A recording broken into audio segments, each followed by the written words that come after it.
Hello, I'm Jane Winter. It is my great pleasure to host this segment of the Marin Women's Hall of Fame show. Since 1987, the Hall of Fame has inducted 140 Marin women of distinction, women who have made immense contributions to the county of Marin and its residents, as well as to the world beyond. Honorees have distinguished themselves in many fields: education, science, business, philanthropy, the arts, politics, law, philosophy, and religion. Each honoree has been a force of positive change in our community, and it is a great privilege to acknowledge and document their contributions. Today, it is my pleasure to introduce Mary Kay Sweeney, who is being honored in the class of 2016 for her pioneering work in social change. Welcome, Mary Kay. Thank you, Jane. So nice to have you here. Thank you. Well, we're going to take a little walk down memory lane with you today. And as I understand, life started for you in Detroit. And I wonder if you could just tell us a little bit about your family and upbringing and maybe some of the real influential people that influenced you during your formative years. You mean beside all the Motown folks and everything? Yeah. So, yes, Detroit was a wonderful place to grow up in. So I came from a family of 5 children. I'm the 4th, and then I have a younger brother, but 3 older siblings. And we just had a regular, normal, everyday, middle-class life in Detroit. And in those days, it was, we were in the inner city of Detroit, and it was a wonderful environment to grow up in. Lots of neighborhood activities. I went to a private Catholic school, as all of my siblings did, and we just had our back doors unlocked. Everyone shared each other's space and stuff in the neighborhood. It was really a wonderful place to grow up. Isn't it amazing to think that in an urban area you would have your doors unlocked? Yeah, totally. It's very different. With milk deliveries and all that kind of thing happening. So that's right. Yeah, that's right. It was a good place. So what were some of the early influences that you had in your life? You know, there are probably an awful lot of them, but my parents, of course, were wonderful people to grow up with. Well, not of course, you wouldn't know them, but anyway, they really set the stage for us to be really the best we could be in anything we did. So that was a wonderful way to grow up. I had a lot of great teachers growing up. I went to Catholic high school with all-girls Catholic high school, and had a lot of influences there too, and so much so that I ended up being a nun.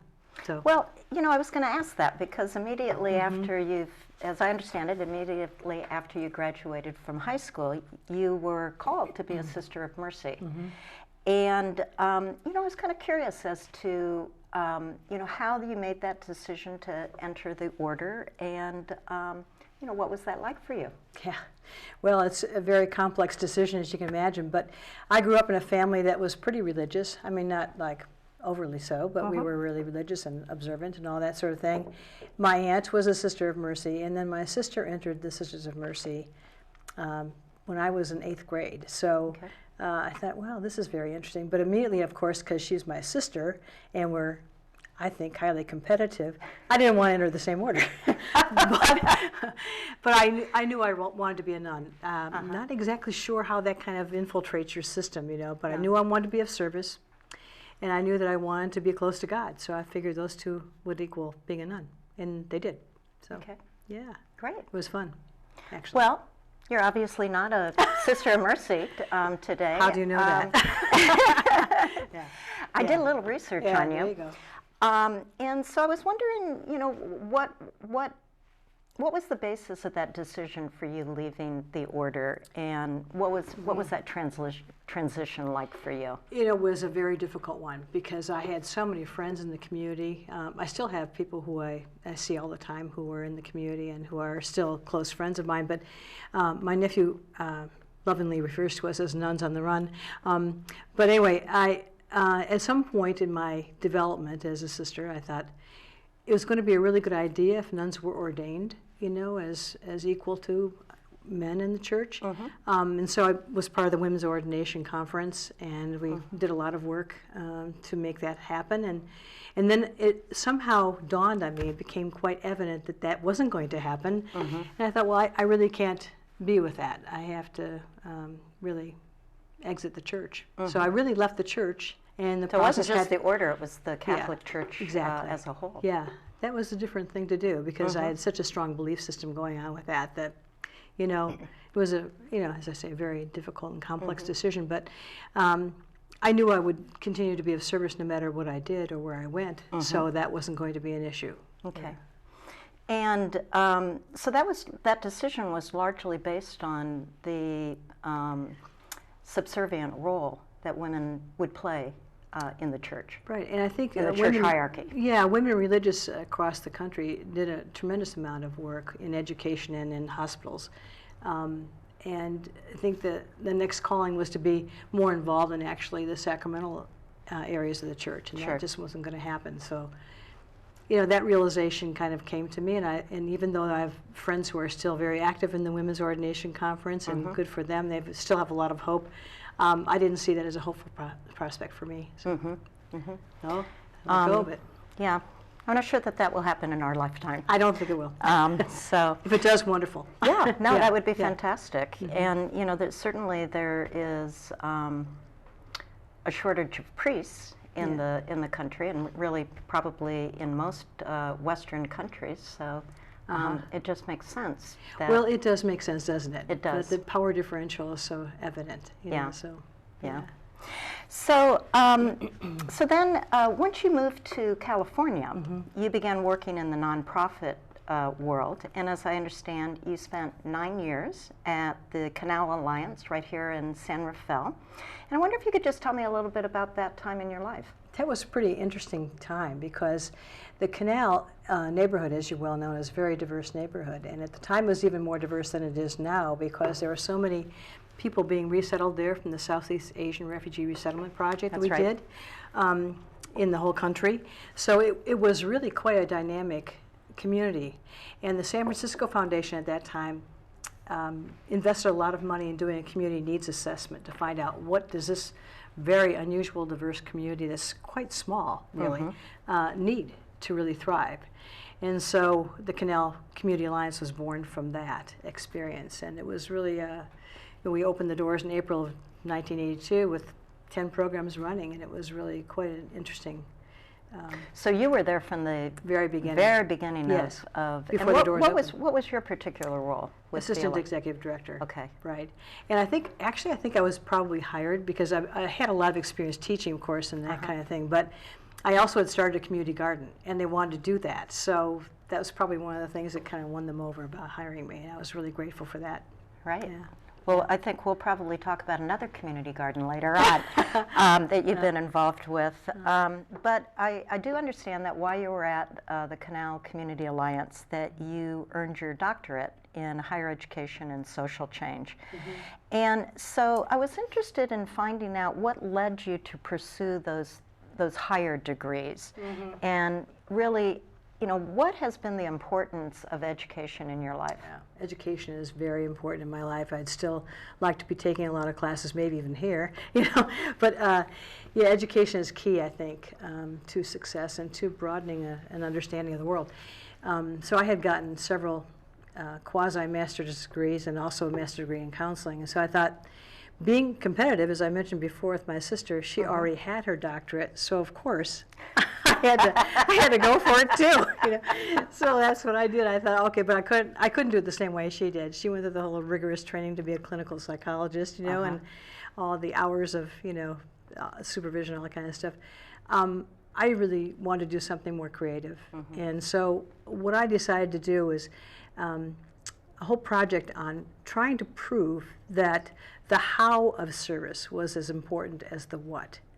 So in other words, when you give someone a bag of groceries if they're in need, it isn't so much that the groceries themselves, while important, it's the exchange and the relationship you have with the person you're giving them to them, so they don't feel less than because you, all of a sudden you're handing over something of your largesse. So I really developed that and did a whole research project on that and wrote The Politics of Compassion, on food distribution. Oh my goodness, that was I'm sure extraordinarily progressive at the time, and that philosophy I think is still very progressive, because it really does influence people that are in service, really the kind of relationship that they have with the people that they're serving, and that it's a much more dignified and respectful basis for the relationship, it seems. It absolutely is. It's not just the differential, again, between those who have power and those who don't have power. If you can equalize that in any kind of way in the service industry, so to speak, then that's a really good, beneficial thing to do for both parties. Right. Yeah. Right. Yeah. It's fascinating. Yeah. So following the Canal Alliance, you went to work for the SEVA Foundation. Yes, okay. right. Tell me a little bit about the SEVA Foundation. So SEVA is Sanskrit for service. Okay. Yeah. So having been in a very small neighborhood and having that experience with a lot of different cultures and a lot of different kinds of folks, I thought, well, I really wanted to get into a more broad environment. So SEVA Foundation works in India, Nepal, Guatemala, all kinds of different places. I thought, well, that's kind of a radical change and difference. And also, I was a great admirer of Wavy Gravy and Ram Dass and all those folks. So I thought this would be kind of an interesting way to get involved with them, too. Sure. So I applied as assistant executive director there and was able to get that job. So Okay. while I was there, I learned, of course, an awful lot, and not just about cataracts and how to get rid of them, Sure. but also just how to relate to communities and how to do development work in an environment that is not like our environment at all. You know, whether it's Nepal or India or Guatemala or the Native American. So you actually spent quite a bit of time in the field? I didn't. I only went to Nepal once in India, but certainly we had a lot of communication with them. And a lot of times they brought the field folks to all the board meetings we had. And our board meetings were usually 5 days long. So we got to meet a lot of different people and talk with them about their projects and what they needed support with. You know, so, yeah. Okay, fantastic. Yeah. So following the SEVA Foundation, you really went to the place where you call home now, Yeah. and felt like you really found your home at Homeward Bound. So what is so special about Homeward Bound that makes someone like you feel they've found their home? It was really an interesting thing because I had no intention in my life of working with homeless people because, of course, in the 80s there weren't a lot of homeless people. You know, so although this is very definitely a man-made problem, we have developed to the point where we really need to address this in a big way. So when I was leaving SEVA Foundation, one of my very good friends was assistant director at Homeward Bound. Then it was the housing center. And she said, I've got this pilot project, you know, going to be 4 months long. Do you want to do it with homeless families in the motels? I said, sure. I'd love to do it. I'd try it out, you know. So a 4-month project. Now I'm in my 23rd year. So, you know, the thing about Homeward Bound is that I continually learn so much. I'm able to use as much creativity as I can bring to the table. It's a learning organization, just like I had mentioned before, about wanting to continue to learn. And this place is dynamic. It's an organism that really is alive and really trying to do the best we possibly can, learn from other folks who are doing the work in the field, bringing to bear the most efficient way of doing it and the best way of doing service in the community. And yeah, we've got a lot to learn still, but and we are trying to do that all the time. You know, becoming a welcoming organization. We've gone through lots of exercises in that and how to be more welcoming, how do we tell we're more welcoming, all that kind of thing, because people who are coming to us, whether they're seniors, disabled folks, veterans, families, they're really in a world of hurt, you know, and how do you work with them to help them along their journey, not doing it for them, with them, because that's the big difference I think we see in social service work, is how to do it with people, not for them, because if it's theirs, they'll own it and do it, and it's their journey. So, so there's a lot about Homeward Bound that I love.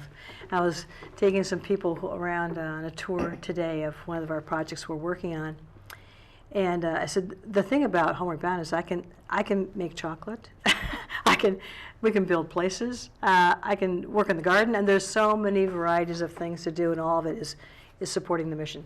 Right. You know. Right. Yeah. Tell me a little bit more about some of the special programs. I know I'm familiar with the Fresh Start program, which I think is absolutely fantastic. Right. You know, tell me a little bit about some of those kinds of programs, because I do think that the approach that has been taken at Homeward Bound is not only progressive, it's extremely creative and imaginative. Well, thank you. Yeah. Well, there's a lot of people working on this together, which you know, kind of breeds a whole lot of creativity too. Sure. So over the years, we've gone from just being a shelter to being a place where people can perhaps get transitional housing, so they need a little more time to work on maybe a training program for 2 years or so.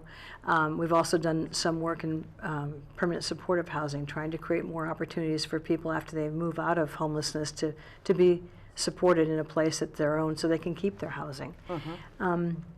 So there's all those different housing elements, but then in between all of that, or with all of that, is also our training programs. We have not just the culinary training, which most people are kind of familiar with, which is the Fresh Start Fresh program. Starts Culinary. Okay.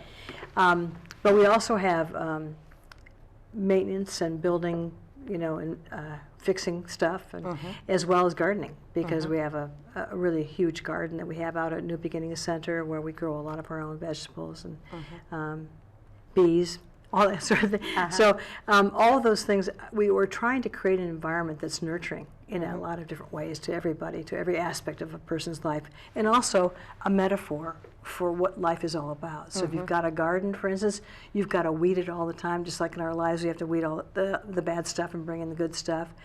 You have to continually tend it like we do our lives. So we try and create those kinds of environmental touchstones that people can really relate to. And that we can too as providers, And I think the respect and dignity it seems to be really part of the foundation in that you're working with people. Right.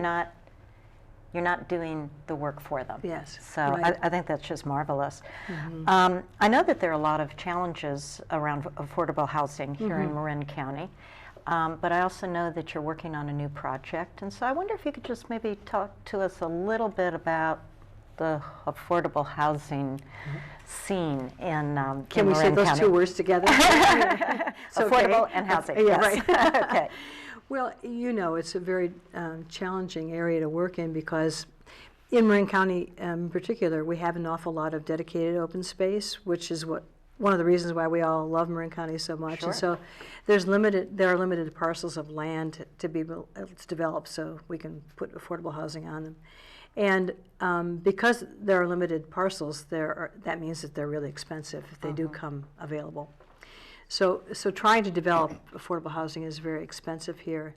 And also there's a lot of pushback to doing any kind of density with affordable housing, and that's really how most traditional nonprofit developers are able to make a project work, as if they can make enough density to be able to afford to build so many projects and have that kind of rental income coming in. Sure. So we've taken kind of a different approach in creating smaller units, like the one we are doing right now, Oma Village, Oma is German for grandmother, and so we're trying to create a village where, the parcel of land is quite small anyway, it's only 3/4 of an acre, but 14 units of housing. Okay. In our model, like we do with our Next Key facility, is to raise all the money up front so that there's no debt. And so we can keep the rents very, very low, and we keep them traditionally very low, so people don't have to, every time they increase their income, the rents go up. That's not true. They can create assets. Subsidized housing that will be available there? You mean like a Section 8 or something like that? No, actually, people have to be able to afford $700 a month to live there. So, and hopefully they'll be working, primarily working in the neighborhood. And so families will be able to afford that, $700. And most of our other units are like $550 or $450 or something like that. So what would a $700 unit look like? Is it have multiple bedrooms, or who is it designed? Is it designed designed for a family? Yes. All these units, this particular project is just for families, 14 families. And it's 12 two-bedroom units, 2-bedroom, 2-bath.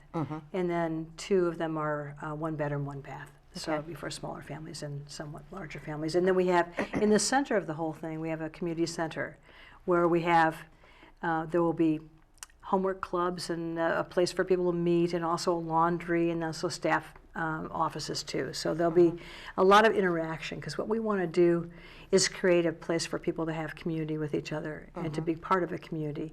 So many, as you can imagine, homeless people don't feel a part of anything. That's right. Because they don't live in a neighborhood, they don't live in any kind of a place, so they're out of place. By Right. members of our Yeah. residents in our community. So this is an opportunity for them to be part of something, and for them to create assets for their family so they can move forward in their lives in some really big way. Oh, that's just amazing. Yeah. I understand that you've taken an unusual approach to fundraising as well, and I wonder if you could maybe talk a little bit about that. Yes, well, when we built the Next Key facility, which was 8 years ago, we were struggling to raise enough money to build that because the whole campus there was $9.3 million, and that's a difficult nut to crack. So we decided to issue an IPO, and instead of calling it initial public offering, we called it immediate public opportunity to end homelessness. And so we had, one of our board members had connections with Warren Buffett, so he bought the first share. And our shares were $32 a piece because we had 32 units of housing. Right. And it was able to really raise another $1 million doing it, selling shares. So every year we have a shareholder meeting. And we run it like a regular shareholder meeting, and people come and they vote on something. They might vote on the next flavor of truffles or something like that. Something that's interesting and engaging. But really keeping the people who have invested in your project really continue to be informed and engaged. And then they can also buy shares in the next project, which is Oma Village, and that's $50 a share. And Warren Buffett bought one of those shares too. We asked him, should it be more or less than the last share? He says more. So that's $50 a share. Well, I think if you're getting financial advice from Warren Buffett, that's pretty good. You will take it. You will take it. So I know you're also a published poet, and you write poetry about home and about homelessness. I wondered if you could share one of your poems with us today. Oh, thank you. I'd love to. I've used poetry a lot of times just to kind of write my way through some of the work we do, and it's kind of fun to do. But I've been a poet for almost all my life, since I could, hold a number 2 pencil. So I brought this poem because it's interesting that people have said to many of us who do this work, oh, I'm too sensitive. I couldn't possibly do that work. So we thought, oh, and that means we're not sensitive or something, It's kind of an interesting thing. So it's called being sensitive. Okay. So they often ask, how can you do that work? They themselves being too sensitive to encounter such suffering daily. Suffering is daily, no matter who's doing it. Looking past our own, others seem daunting, insurmountable, like a storm flooding the basement of our own home. If you're homeless, there's no basement to be flooded. But neither is there the comfort of a favorite chair by the TV, nor a quick snack from a stocked fridge. If you're homeless, there's no insurance against catastrophe. It's already happened. And now you live beyond it, in the unsettling limbo of constant movement. The procession of musical chairs, stopping in the brief hope that a chair might be there, but more than likely it isn't. Not enough chairs, not enough houses. Lines of families with small children, veterans, seniors form, looking for the key to a home that isn't there. It's time to stop the music, build the chairs, build the houses, build a sense of place and home that all of our own refugees need and want. Some suffering is what we make of it. All sensitivity is what we do with it. Beautiful. Thank you. I get the feeling that you don't have, your life is not full of different compartments, that you blend all aspects of your life together. Is that true? That's interesting. I think that's probably true. My sister calls me the great mixologist. So yeah, I mix everything together. Okay. Even when I'm cooking. So all right. Yes, right. That's fantastic. So I'm interested, you've had this really incredible and successful career in community service, social change that, is just, I have to tell you that I am so inspired by what you do. Thank you. And I'm curious, what further goals do you have in your life? Well, this is a pretty big goal, right? Ending homelessness. Yeah, that's worth every ounce of my energy to do. And I can't imagine doing anything different. As I mentioned before, I didn't really have an idea about working with homeless people, but I found myself being frightened of people on the streets. And I thought, there's something wrong with that. I've got to get beyond that in some way. And so I've really tried to look at that in a deep way and figure out how I can get over that, be part of the solution rather than part of the problem, be part of recognizing and acknowledging people rather than looking beyond them, you know. So I really can't imagine doing anything different, although I'm sure that service will always be my middle name, I think, you know, in some way. Well, speaking of service, do you have any advice that you would give to women and girls in the community about how to get you know, more fully engaged in supporting our community? I think following the passion is a really good thing to do. And I recently went to a wonderful experience with Brandeis 7th graders. And there were, you know, girls and boys who were really decided they would go out into the community and find out how nonprofits work. And they were following their own passion and interest about what they would like to be involved with and learn more about. And it was really, that's inspiring to me, because I feel like if young kids are doing this kind of stuff, they're really looking into the problems in the world and trying to be part of a solution. I have a lot of hope for the future then, if that's what's happening. Yeah. Oh, that's great. Well, thank you, Mary Kay, for sharing your stories and also your incredible life with our viewers. And thank you, viewers, for tuning in. The Marin Women's Hall of Fame is a project of YWCA, San Francisco, and Marin. If you'd like to learn more about the Hall of Fame and our honorees, please visit www.mwhf.org. And thank you for tuning in.